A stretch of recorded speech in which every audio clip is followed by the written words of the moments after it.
What's up, ladies and gentlemen of YouTube? Boogie2988 coming at you live once again through the power of the internet, and you are watching the only weekly gaming news show that's finally getting its act together after 3 years of trying.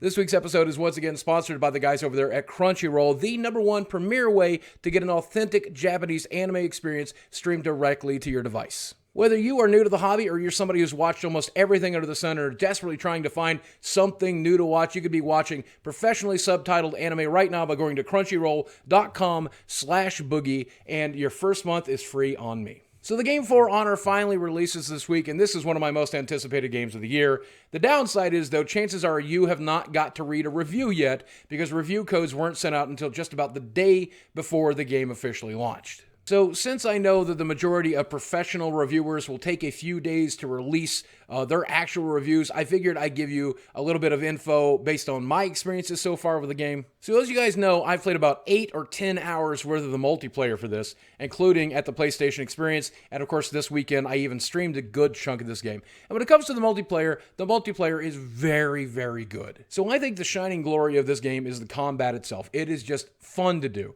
I know when you're watching the game, it kind of looks like just a quick time event kind of thing. I've heard it described that way, but until you've actually played the combat, you can't realize how gritty and real it feels, and whether you're using it on a controller or using it on a mouse and keyboard, I am pleasantly surprised by how real and deep and damaging and exhilarating and rewarding the actual combat is. And there's a reasonable amount of content that'll keep you playing the multiplayer. There's several different game modes, several different characters that you can unlock as you go, different abilities for those characters you can unlock as you go, and a weird leveling up system that includes finding rare loots and stuff that you equip to the character, and that can make the character more powerful in the game. So there's plenty of meat there on the bone to keep you playing multiplayer. And to be honest, I really think this game was built from the ground up with esports in mind, because it is fascinating to watch, I think. But then secondly, communication is definitely key. And like 4v4 elimination, if you are not working together with your teammates, if you're not talking about what's going on, the team that doesn't work together is the team that's going to get eliminated every time. I know a lot of people's biggest concern is whether or not there was any single-player stuff, and it does look like there is. It launched today. It looks like there's 6 missions per faction.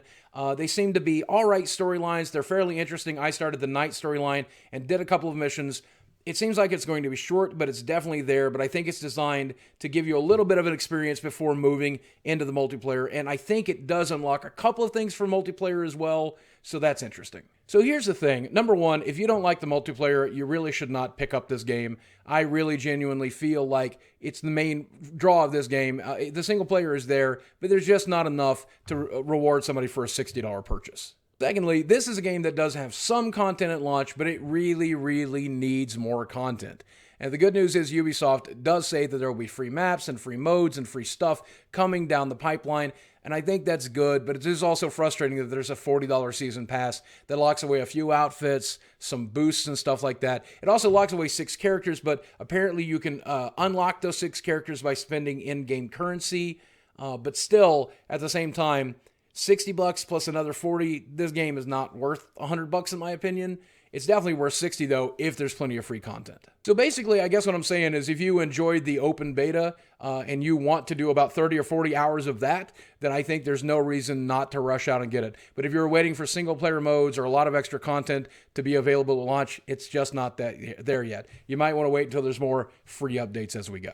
So this one's pretty weird, but pretty cool. But if you were one of the people that hoarded World of Warcraft gold and you want to get rid of it, there is now a way to get rid of it. You can buy that in-game time token from the auction house, and then you can sell this back to Blizzard to add actual cash to your Battle.net balance. A single token gets you $15 added to your balance, and then you can use that $15 to buy their other games or in-game items for their other games. So you can actually spend World of Warcraft gold on loot crates for Overwatch, and I think that's pretty damn cool. So let's talk a little bit about Steam Greenlight, or more directly, the upcoming death of Steam Greenlight. For those of you who are not aware, Steam is pretty much the #1 way to get PC games for PC gamers. So if you want to play a PC game, chances are you're probably going to get it from Steam. And in order for it to get there, if it was independently created and made, it probably had to go through Steam Greenlight. And this was a pretty good idea on paper. Basically, what would happen is the independent creator would submit their game, and then they would try to get the Steam community to vote yes or no on their game. And depending on how that vote went, that game may eventually go up for sale on Steam proper. And this probably worked for probably a couple of months, but eventually it started getting heavily abused. People giving out codes in order to get people to vote for them, or paying them to vote, or worse. Basically, the system devolved into chaos, and eventually literally any piece of crap game could end up for sale on Steam. And that's exactly what happened on Steam, by the way. Tens of thousands of games got pushed through the system that were absolute utter crap. In fact, I think Jim Sterling said in 2016, 40% of Steam's library was uploaded in 2016, and the majority of it is absolute garbage. So Valve has realized that Steam Greenlight is basically useless at this point. It is not keeping bad games from making it onto the platform, so they've decided to do something new called Steam Direct. So it looks like when the Direct program finally launches, anybody who's created pretty much anything that you could legally sell on Steam, all you'll have to do is fill out some paperwork and some tax forms, pay a fee, and then they will put your game up on Steam. And it'll be up to you to market it or get eyes on it, but you'll be able to sell using the Steam Marketplace. Now, the first thing that's frustrating here is we don't know how much they're going to charge people to submit their games. So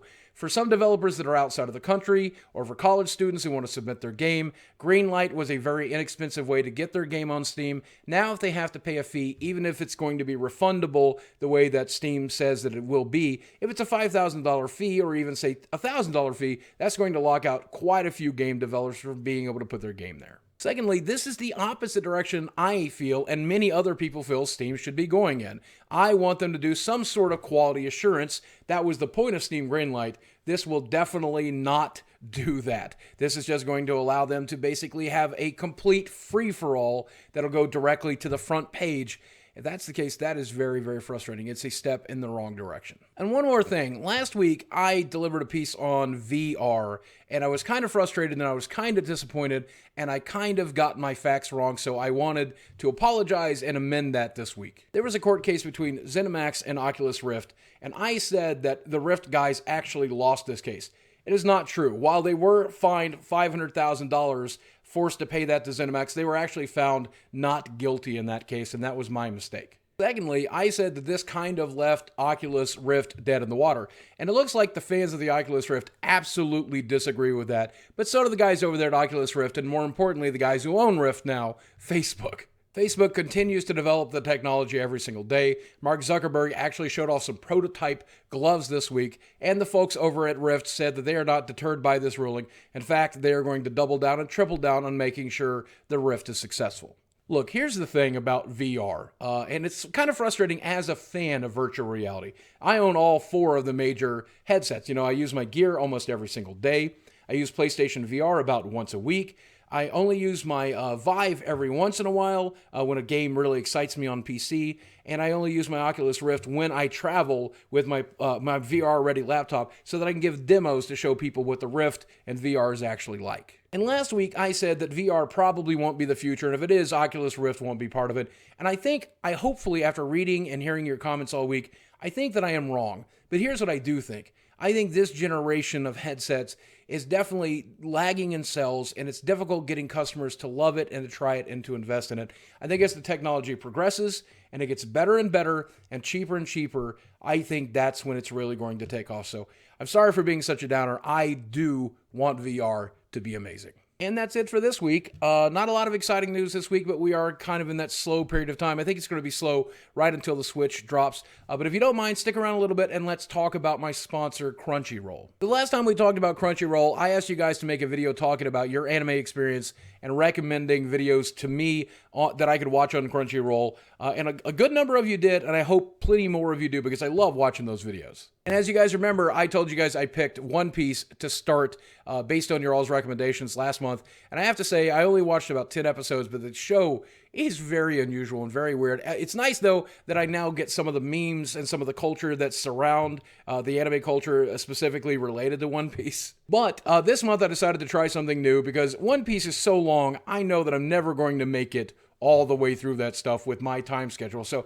this month, I'm going to try to watch a few episodes of JoJo's Bizarre Adventures. And while I do not doubt that I will enjoy JoJo's Bizarre Adventure, I do want to say it's not exactly what I'm looking for. I'm either looking for movies or short 3 to 6 episode story arcs that are bizarre and weird and hilarious and just stuff that you can't find anywhere else. That's the stuff that I want you guys to suggest to me this month. So if you will do that, please let me know in the comments section below, or let me know using hashtag BoogieRoll. And don't forget, if you want to support me and the channel, all you got to do is go to crunchyroll.com/boogie and start reading manga or watching anime right now, including stuff that's being uploaded to Crunchyroll just an hour after it releases in Japan, and that's with it professionally subtitled. So guys, as always, thanks for watching. I love you very much, and I'll speak with you again soon.